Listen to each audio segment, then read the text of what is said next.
These Nick Fuentes sickle pants are all relentless. They are attacking me bloody day in, day out. Never-ending poop jokes, the name-calling, the shit-slinging, everything. These Nick Fuentes, Everyone, please. Can we just settle down, please? Tonight on PNG Weekly, we have a Thanksgiving roundtable with all our Indian friends. We take a look at the top stories of the week and also take a trip back in time to the days of the Mayflower when we appear on the world-renowned Wholesale Antiques Street Parade. All that and more on PNG Weekly! Welcome to the show, everyone. This is PNG Weekly, and as always, I am your dutiful host, Freddie S. Let's dive into it. Our first story, Marjorie Taylor Greene has announced her resignation from Congress and will step down in January. You can read the full statement online, but one important note from her letter: there is no plan to save the world or insane 4D chess game being played. Sorry, plan trusters. Many have mixed feelings about the news, some speculating that she was threatened or that she may have presidential ambitions and not want to roll around in the mud of a heated primary. But one thing we can say is this: that'll do, pig. That'll do. Many businesses and schools in my former homeland of North Carolina are found to be empty due to a recent immigration raid dubbed Charlotte's Web. Construction sites and classrooms are empty, and even the traffic is better. But not everyone is happy. We were going to reach out for comments from locals, but decided we didn't really care that much. Trump invited his new friend, Mayor-elect Zora Umami, to the White House. In a brief press conference, Umami vowed to root out anti-Semitism in the 5 boroughs. This was just the first condemnation of anti-Semitism before the Thanksgiving holiday.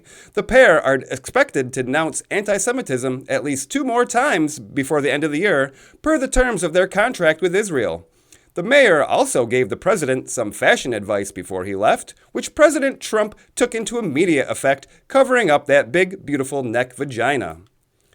Goislop producer extraordinaire Cambell Soup is under fire as one of the executives says the quiet part out loud. On a secret recording, an executive with the company, for now, Martin Bally, allegedly said on tape, "We have shit for fucking poor people. Who buys our shit?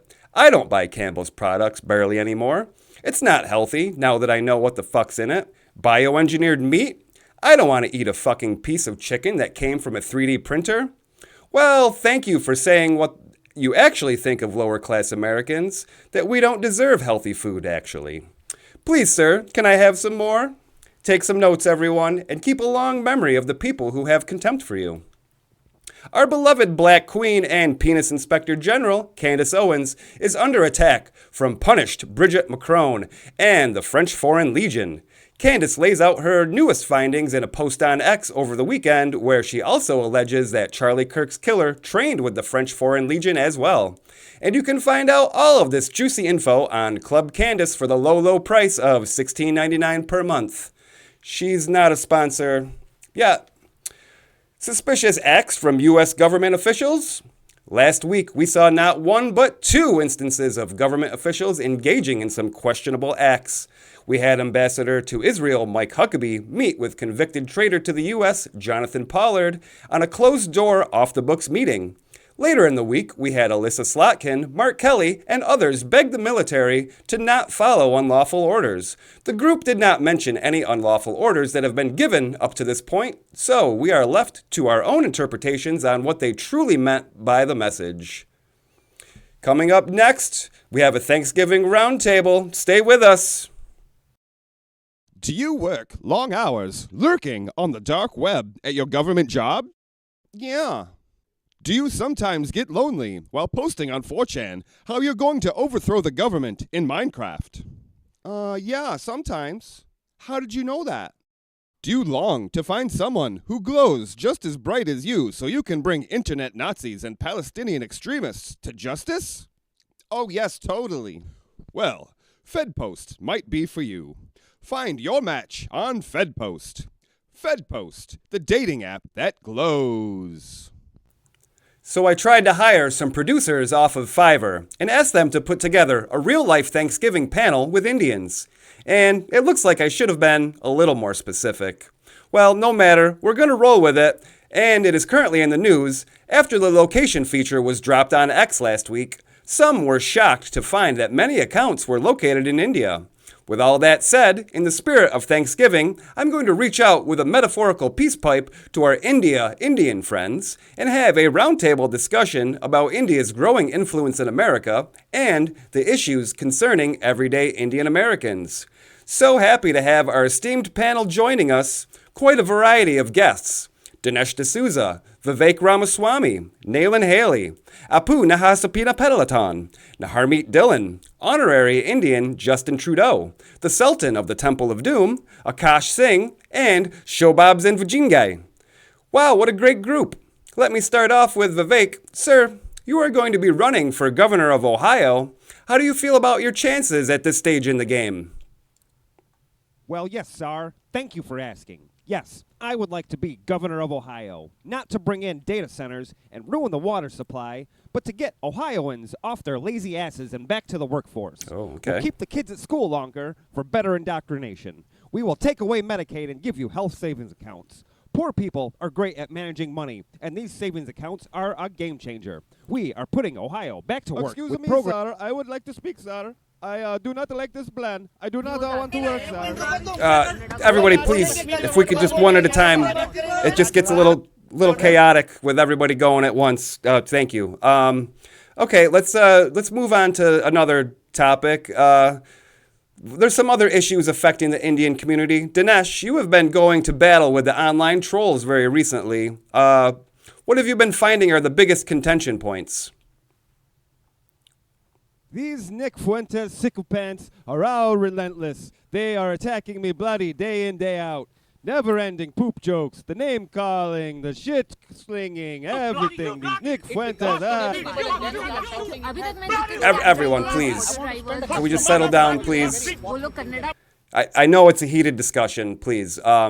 Akash, I know you've been taking some heat online recently as well, from Myron Gaines and now Crack Amico. Do you have any thoughts or comments about those attacks? Man, fuck them those bloody bitch bastards. I'm not a simp. My sweet baby girl, she loves me. She I hear was ya. just kidding around all those white frat house guys. Everyone, please. Please, we gotta try to keep it civil. It's just getting a little chaotic. I'm sorry. Let's continue on. I know it's a sore subject. Apu, you were a beloved TV star and one of the first victims of cancel culture. Wrongfully so, in my opinion. But what have you been up to these days? It's been going slow. I have been working at the Slowy Mart. It is in Cerebral. I know I should have stayed in Springfield, but I got cancelled. Screw you, fucks. Oh, Apu, I'm sorry. Everybody, please. We need one at a time. If we could just settle down. Guys, please. This is getting crazy. All right, we're getting low on time. Let's touch base with someone who is no stranger to the Indian culture, being the former Prime Minister of Canada and recent paparazzi target with new GF Katy Perry. Mr. Trudeau, how has life in Canada been with all the recent influx of Indian immigration? Well, the Indian immigrants have brought great culture to the desolate wastes of Canada. The samosas, the curry, the mud cookies. And that's just the food. They've brought great holidays and festivals like the Gorahaba Festival, as seen in Tyler Oliveira's documentary. Yeah, I've seen that, yeah. I would like pics of Katy Perry Bob's, please, sir. Please, sir, Bob's on Virginia. That is good. Come on, this is uncalled for. Please, everyone. All right, please, everyone, settle down just a little bit, if we could. All right, I can't take much more of this. We really need to wrap up this. I have one more topic. I learned about it this week. Something called Izzat. I guess it's something of a collective honor or respect among the Indian people. A no-holds-barred match of always having to save face or come out on top. Does anybody want to address that claim? Everyone, okay, all right, that's enough. We want to thank all of our guests, and we will follow back up with Shabab's and Vagine Guy to see how he makes out with his request to the former Prime Minister. Stay tuned. Coming up next, we take a look at some antiques from the Mayflower right in our own backyard. Stay with us. Welcome back to our final segment where we're going to take a look at my recent appearance on the hit show, Wholesale Antiques Street Parade. When I was approached by the fine folks at WASP, I was shocked and pleased. Family legend has it that these two items I'm about to show on the program came over on the Mayflower. We've had these heirlooms in the family for generations since we first came to America in the early 1600s, and my mother recently passed them down to me. So let's take a look at the Wholesale Antiques Street Parade. Hello, Freddie. Welcome to the Wholesale Antique Street Parade. What fabulous items do you have to show us today? Oh, thanks for having me on the program here, WASP. I really appreciate it. Well, my mother left me these two heirlooms that have been in the family for, generations. Family legend has it that they came over on the Mayflower. So here we'll get right into it. So it's a desk and a chest. So here's the desk, opens up like this, pulls down, got a drawer up here. We'll get some close-ups of all the hardware and stuff.